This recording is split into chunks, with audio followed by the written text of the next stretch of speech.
Yeah. Morning guys, how are you doing? Good. Good.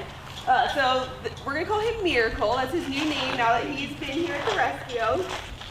So what we're going to do, he just arrived, so we know nothing about him. So for us, that means we need to look him over and see if he has any health problems currently or if there's anything that might be a problem in the future. And so he is older, so he's, I think we said 25? Between 21 and 25. Between 21 and 25. So for a horse, that's on the older side, okay? So he may have some problems just from old age, kind of like what we get, right? So what I like to do is I like to start from just looking at his body in general. So I'm going to look for any swelling, any pain, if he has any cuts, anything like that. So I'm going to start from head to toe. And on a horse, how many of you guys have ever been around horses before? Oh my God, every single week it gets more and more people who've been around horses. Okay, so do you guys ever approach a horse straight from the front? No?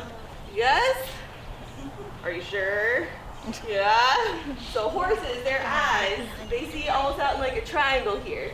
So they can't see you directly in front of them, and they also can't see you directly behind, okay? So you always want to approach more at the shoulder, okay? And so I'm just going to greet him, and I'm just going to take a good feel just over his whole body. So he just have a little scrape here on the shoulder. And as horses get older, so you see how he kind of has a little sway right here? So most horses, when they're younger, they go straight across from what we call their withers, so right here above their shoulder, all the way up to their hips. So you can kind of see these are on the same level. So, but as they get older, they get what we call sway back. So this is normal. So it just means he's a little bit older. And then as I'm doing this, I'm going to do what we call body condition score. Okay, so this is grading on how skinny or how fat he is. Okay, so we grade on a scale of 1 to 9. 1 is really, really skinny, like skin and bone, and 9 is he's really big around. Okay, so what I look for is right behind the shoulder, and then over by the tail head over here, and then I feel over the ribs. Okay, now at a 5, you should be able to feel the ribs but not see them. Can you see his ribs? No, a little bit. Yep. So you can see his ribs a little bit. So you can see how it kind of dips right here. So I call him a 4 out of 9. Okay, so I'm going to feel along his other side too. Make sure he doesn't have anything on this side.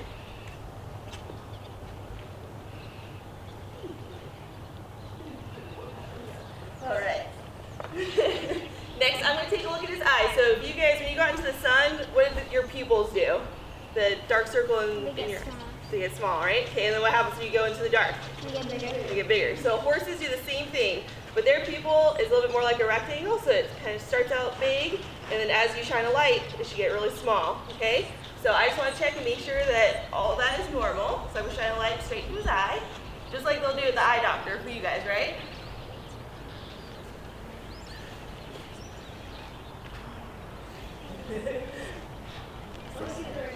So he's normal, eyes look good. I don't think I can come. Next, what we'll do, so we're going to get a weight on him. So I said he's a little bit skinnier than we wanted him to be, right? So I'm going to take, this is what we call weight tape. So for horses, if you don't have a scale, it's going to be really hard. You guys can go on a scale in the bathroom or at the doctor's office, right? And they'll measure you. Some places have scales, we don't have one here. So we're going to actually take what we call a weight tape, and we're going to measure his weight.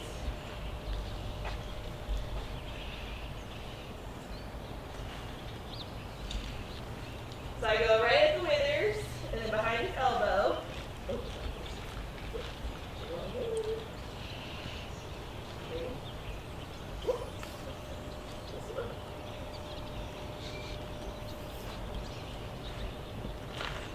And so he's at 1,000 pounds. So this horse is a half a ton. Okay, so he's pretty big. We're good. And then next what we're going to do is we're going to measure his heights. Thank you. So this is a handy measuring stick used specifically for measuring horses' height. So horses, we measure in what we call hands, okay? Each hand is 4 inches. And what I do the same thing. I come out to his withers.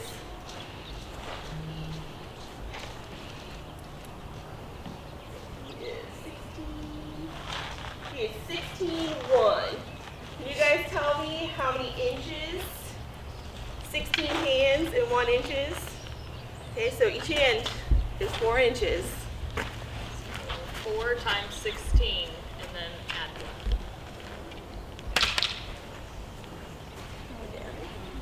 1. 85. I have to do this in my head. Somebody said it. Maybe said 65. Emma said. 65? Is it 65? Yep, 65. All right, so now that we've got his weight, his height, I'm gonna start listening to all of his body systems, okay? So for us, where do we listen to our heartbeat? Right, our chest, right? So for horses, his chest muscles are right here. They're so thick that I can actually listen to his heart right on his chest like we would for people. So what we do is I listen behind the elbow on the left side, okay? That's the best place to hear it. So their hearts are more on the left, just like ours are. So I'm gonna listen right behind the elbow, and I'm gonna count his heart rate. So that's how many beats per minute, okay? And so it sounds exactly the same as ours, just do-do, do-do, okay? After that, I'm gonna listen to his lungs. So horses' lungs go all the way across their body pretty much. So I'm gonna listen to a few different places, make sure, so for us, if we get sick and you take a deep breath in, kind of, you feel like you're wheezing a little bit, right? So horses would be the same thing. If he was sick, I'd be able to hear something in his lungs that sounds like wheezes. And then the last place I'm gonna listen is at the top and bottom here of his abdomen. Listen to his gut sounds. What does your stomach do when you're hungry? Yeah, so that's exactly what it should sound like. Every few seconds, I should hear a little rumble. It sounds like your stomach is growling. That's normal in horses, okay? The reason why that's important is because horses can't throw up, okay? So if they're sick, like if our stomach is sick, we're gonna throw up, right? And you're gonna feel better. Horses can't do that. So for us, it's really important to hear their gut sounds and see if they have a stomach ache, which it's the same thing as you guys, it's called colic, okay? I'm sure your parents all had to deal with you guys colicking when you were younger. So I'm just gonna take a listen real quick.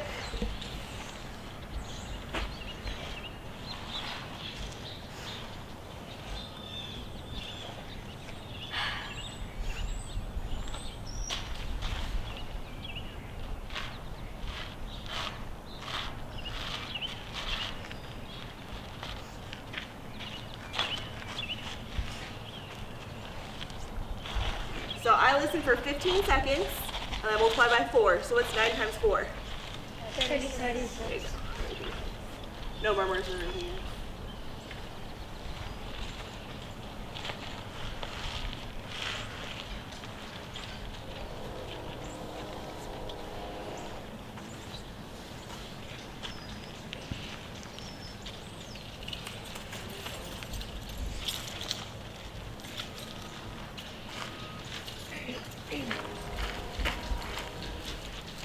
So guys, I have to listen to the lungs on both sides and his gut sounds on both sides.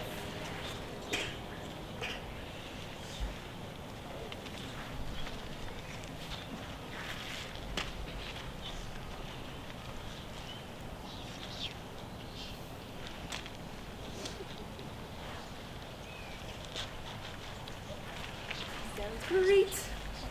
All right, so next thing, what we're gonna look for, so think of this, he's 1,000 pounds on 4 tiny little feet, right?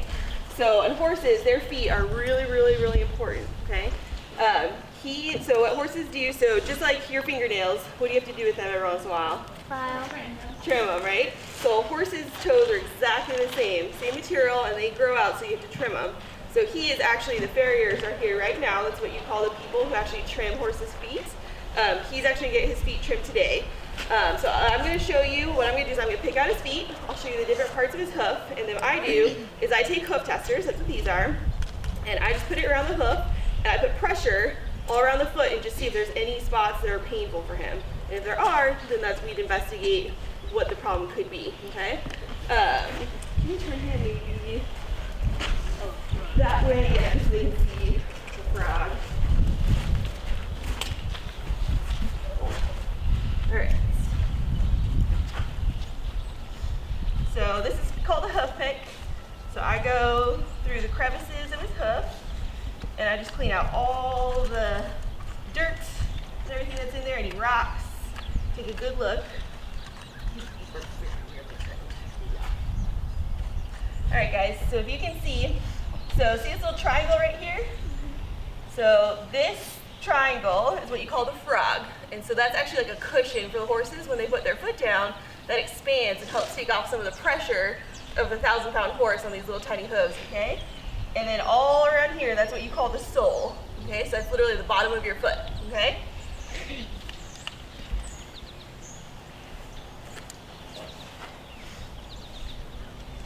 Now I'm just gonna take these hoof testers just all around his foot. Just put some pressure, see if he's painful anywhere.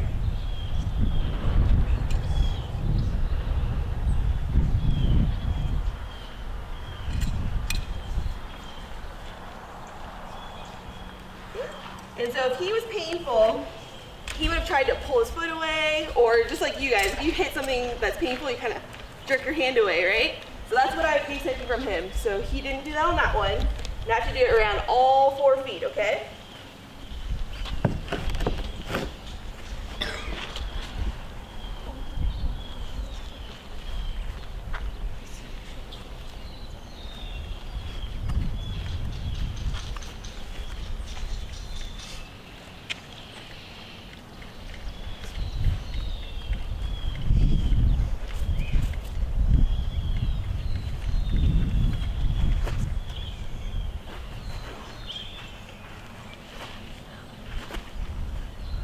My foot cover a little longer.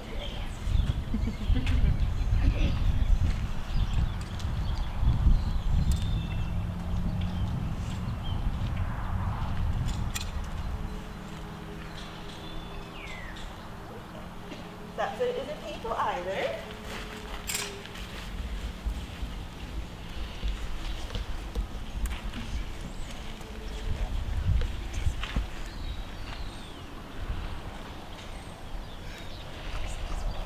So I'll kind of have you guys duck down a little bit. So see how his toe here is kind of a weird shape?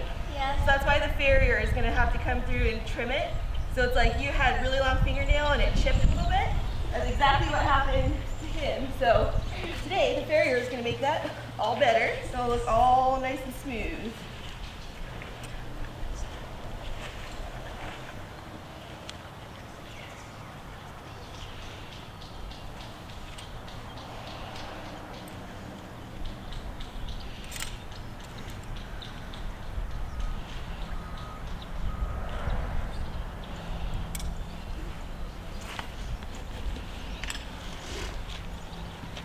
You guys notice every time before I ask him to pick up his foot, I touch his whole leg so he knows where I am and he knows what I'm trying to do.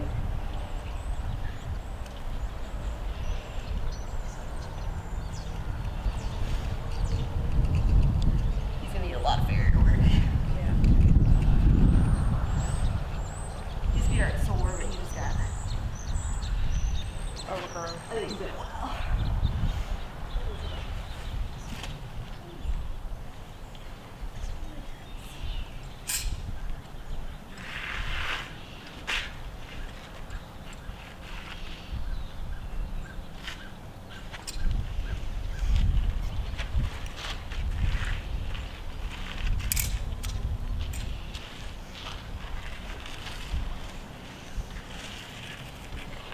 All right, so all of his feet feel good. He doesn't show any kind of painful response, which is really good. So the last thing we're going to do is look and see if he shows any kind of what we call lameness. For that, what do you guys do if you hurt your leg and you're walking? What does it look like? Yeah, there you go. So horses will do the same thing, but with 4 legs, they don't do just like a simple leg. It's natural, guys. It's okay. I'll be the one closest to it, so it's okay. So horses, when they're limping, you're not going to just see them going through like we do, right? So when his front feet is sore, what we're going to see is he's going to lift up his head when he puts that foot down because he wants to release some of the pressure, okay? So I'm going to feel on all his legs, see if there's any parts that I think might be a problem. Then we're going to have him jog down the arena, come back, and then we're going to do what I call flexions, which I'll show you. So I'm going to feel down. So this is his knee, which is the equivalent of our wrist, okay?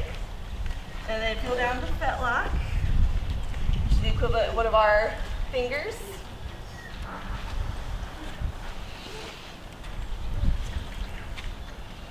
Now I'm feeling the stifle, which is the equivalent of our knee. So he actually has a patella in there, just like we do, our kneecap.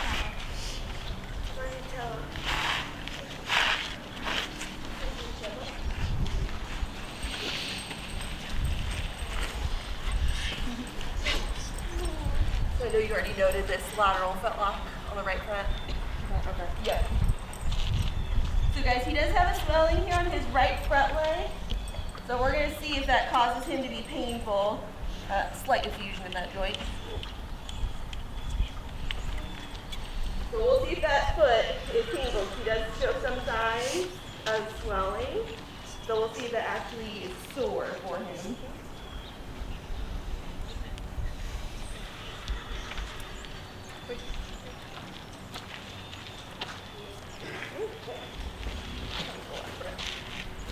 Not sore. Okay guys, so what I'm going to do is I'm going to watch him jog once down and once back, and we're just going to see if he's baseline lame at all, okay? So you guys watch with me. Whoops, anyway.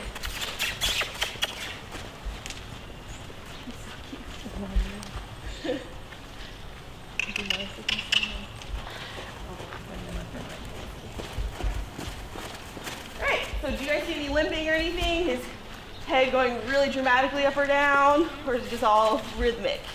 Yeah? Okay, so what I'm going to do is I'm going to flex each joint separately and see if he shows any kind of pain, okay? So what I'm going to do this fetlock joint first. And what I do is I just hold it flexed, just like you'd hold your wrist, for about 30 seconds, and then we'll watch him try it again. If he doesn't have anything wrong, it shouldn't hurt, and that's what we're looking for, right? Because he can't tell me if it hurts, right? So this is how we find out if it does or not. It looks like it hurts. I'm sorry? It looks like it's hurt. Well, we'll find out. He's not trying to pull his foot away. He's not kind of trying to get away from me, right? 3, 2, 1.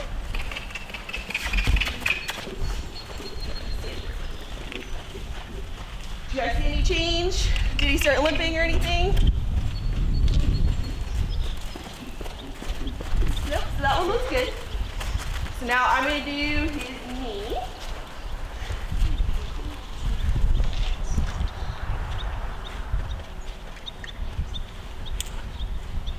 And so for him, this is really good range of motion. So see how his ankle hits his elbow? So that's just like you being able to flex your whole leg, right? So if you're sore, if your knee hurts, you can't bend it all the way, right? He can. So that makes me think that he's doesn't have any pain here in his knee.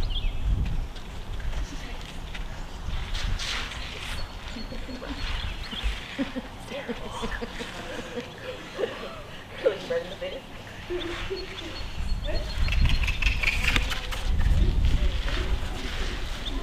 You guys notice any change? No. I didn't either.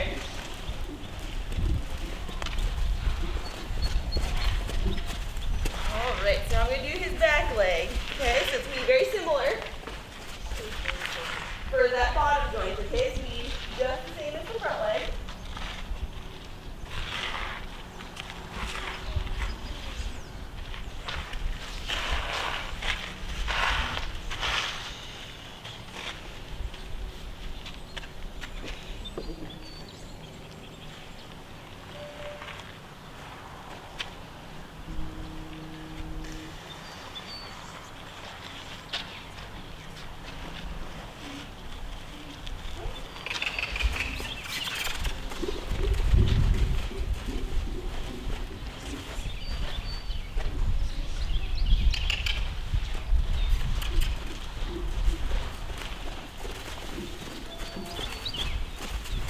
You guys see anything? Yep. All right, so do you know how horses sleep? Standing. All right, do you know how they do that? So what would happen if you guys fell asleep standing? You'd fall over, right? So do you guys know why horses can sleep standing up? Their flags. Okay, that helps. Because whenever they sleep, they lock their knees in position. That's exactly correct. Except it's not their knees, so it's not their front legs that do it, it's their back legs.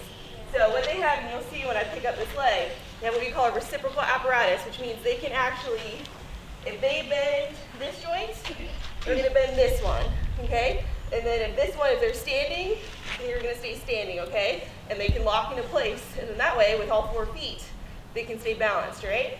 So when I pick up this leg, when I wanna flex this joint here, I'm actually flexing both, okay? So there's no, when I pick this leg up, there's no way for me to stop one from bending and the other one not, okay?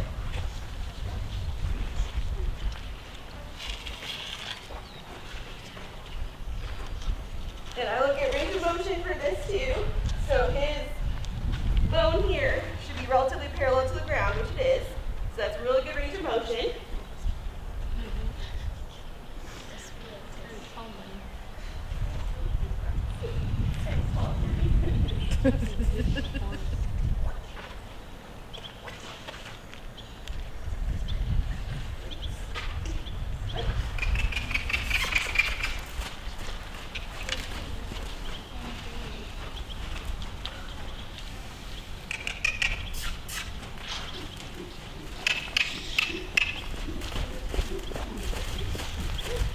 Alright, so I'm going to do the same thing on this other side.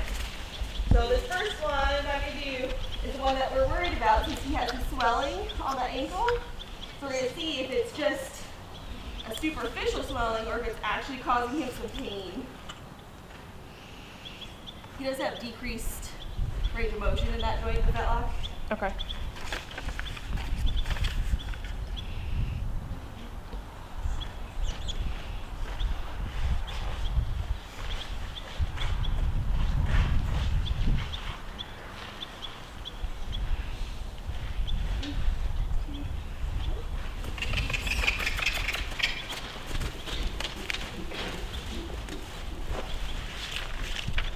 Very mild. Yeah, thought it'd be worse. I thought of a few steps, but he's worked out of it. So guys, when he first took off, he did a couple where he was a little bit more dramatic, and then after the first couple steps, he kind of worked out of it. It's just like you, if you kind of bang your ankle, you're gonna be a little sore for a couple seconds, and then you'll be fine, right? So that's kind of what he was doing. Okay, so I'm gonna do the knee on this side.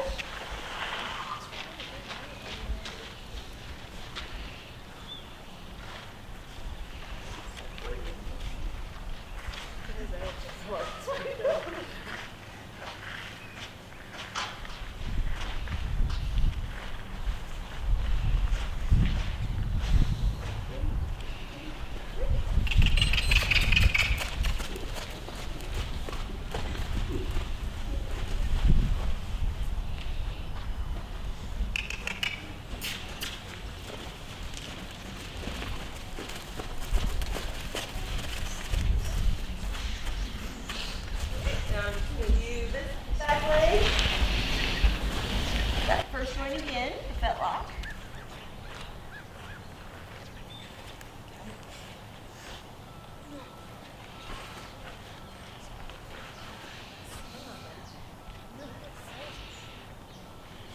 So I just need him to relax that leg so I don't accidentally flex those upper joints at the same time, right? Because then that'll confuse my findings. So I have to wait for him to relax.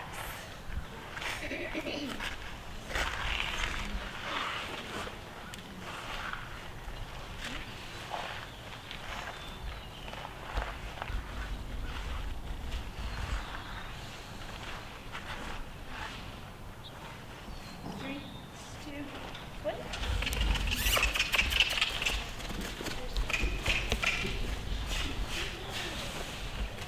He's positive on that.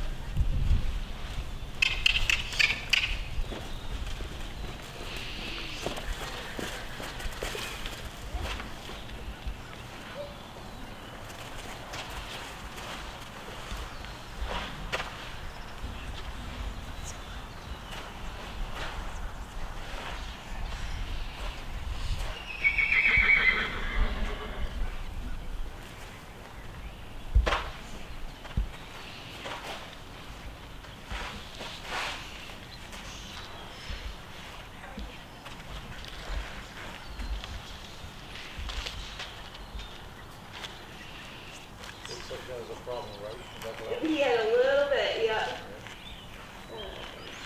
That's why I felt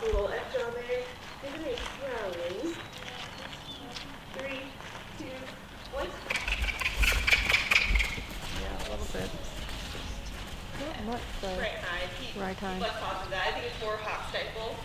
I think that fell off Yeah. since he was pulling away from me. So he definitely was a little bit sore on that right hind. So now for us, what we would do as veterinarians, we'll take radiographs of those joints and see if he has some arthritis. Do you guys know what arthritis is? No idea? Anybody?